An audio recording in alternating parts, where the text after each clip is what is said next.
Talk about timing.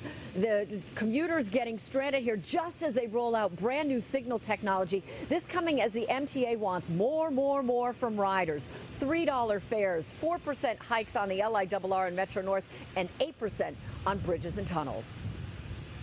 Fares up, service down. The all too familiar MTA formula, again being proposed as the city's transportation provider, grapples with a $1 billion budget hole. The proposed fare hikes will hit subway riders, LIRR and Metro North customers, as well as bridges and tunnels. It could be combined with fewer buses and less train service, too. This coming as strap hangers suffered through another tortured commute on the 7 train, just as the MTA was touting state-of-the-art signal upgrades called communications-based train control signal system that went live the very same day. The MTA acknowledging the problem, saying in a statement, the 7 line reached a milestone today with full CBTC activated on every segment of the line. This afternoon, we had a track circuit failure.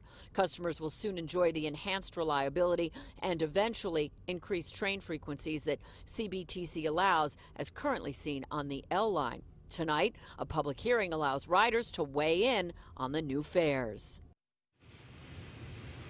Yeah, and if you've got something to say about it, you certainly can tonight at Baruch College in Manhattan on Lexington Avenue. Registration begins at 4 o'clock this afternoon. The hearing begins at 5. We are live this morning in Woodside, Queens. I'm Kirsten Cole, Pix 11 News.